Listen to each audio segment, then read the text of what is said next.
My wife just took my kids came in for Thanksgiving, took them by the Christmas Story house.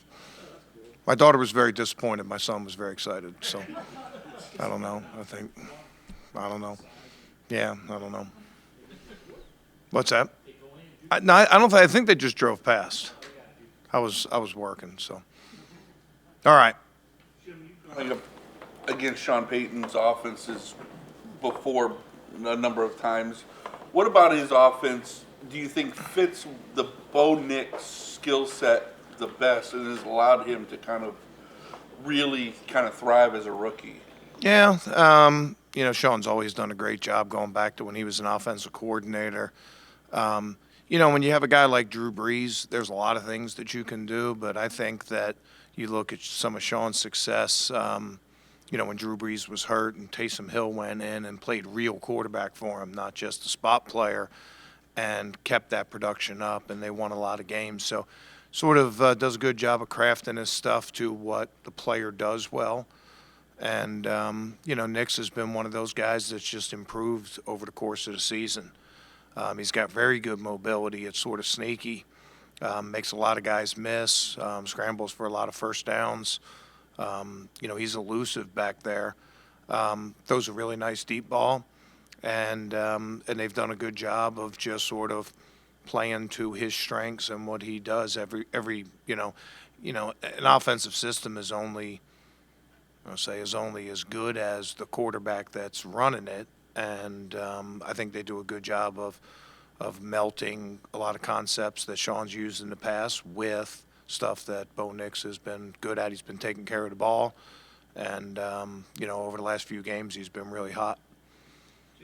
What went into the decision to kind of split time with Juan and Ronnie at that safety spot? Yeah, two players we like there, and two players that have also had some injury history. So just try to lessen the load on both, and try to mitigate their injuries opportunity a little bit.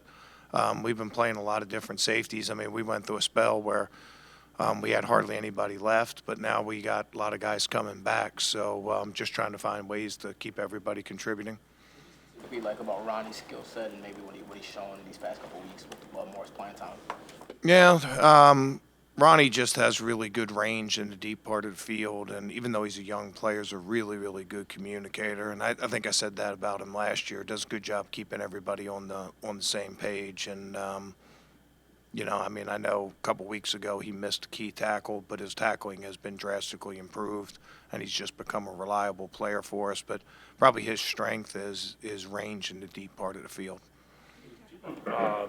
You're talking to Miles, and he talked about the playoff hopes. Did you talk to your guys about there's still a chance to make the playoffs? No, we there's a lot of things I talk. I'd rather not talk too much about that. We try to keep our focus on what's directly in front of us.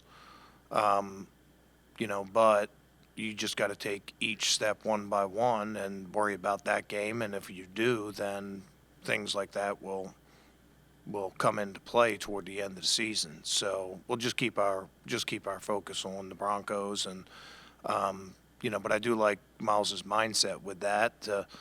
It makes our we know that our margin of error is very, very thin. So puts more of an emphasis on what we do each week. His 3-sack game and just how he seems to have hit another gear over the past several weeks. Yeah, I think some of it had to do with being healthy, which I had talked about earlier. He'd missed a lot of practice time, had missed, and a lot of times early in the season really didn't look like himself. He just continues to do stuff. His production is so high, even though he's a marked man, even though every game plan starts with, don't let 95 wreck the game, and he still finds a way to wreck games, even if it's, not sacks. It can be batted passes. It can be run game. You guys know the way I feel. Tackle for a loss for 4 yards or sack for 4 yards, check. One of them gets valued a little bit more in the stat game, but they both affect the game the same way. And, I think that, he's just done a good job of just being consistent and battling through, like, some of the stuff that people do to him, a lot of chips and running away from him can cut a lot of productivity. But he's still found a way to be productive even when the teams scheme against him.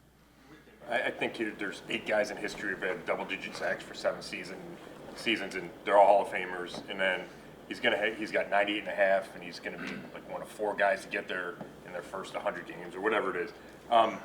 You've been around him now. Does he belong in that conversation with those type of players, the Reggie Whites and DeMarcus Wares and LTs and those kind of guys he's on the list with? Yeah, I mean, well, yes. I mean, there's really no other way to put it. Yes, he does. I think the biggest part of it is he's still. I mean, I think he's just starting to hit his prime. I think he still has a lot left in front of him, and there's really the sky is the limit as far as he goes. And when it's all said and done, maybe he's not comparing himself to, or you're not comparing him to those guys. Maybe you're comparing other people to him, and I think that should probably be a goal for him. Okay.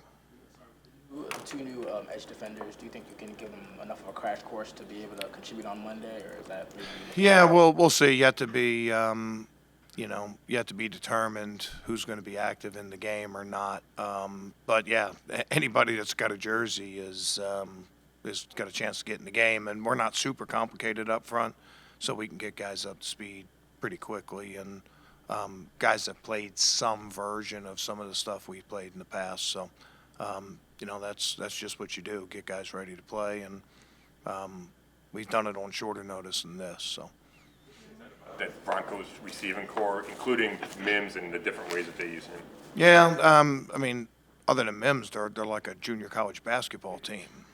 Like every guy's like 6'4", 6'5", 225. So they have really good height, really good length, really good strength, and I think that's they're dangerous on deep balls, particularly Sutton, just because they're so strong and go over the top. But Mims is a unique challenge, just like he's, punt return kind of stuff. They use him in a lot of different ways, put him in the backfield at times, line him up all over the place. And,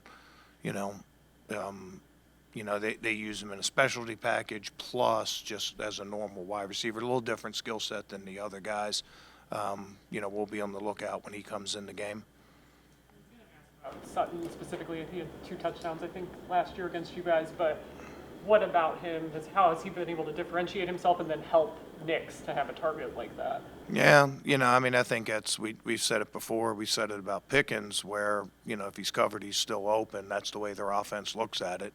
And I think Sutton's sort of the same way. He's, Nix will put it up to him and just give him a chance. But not just him, all their wide receivers, he has a lot of trust in that they can go up and make those kind of plays. And, it sort of reminds me a little bit of some of the guys that the Saints had in the past with Sean, the Colstons and Mike Thomases and stuff like that. Colston was a bigger receiver that could go hunt the ball. But we got to do a good job playing the ball on the outside part of the field. We got to turn those 50-50 balls into our advantage and not their advantage. Okay? All right.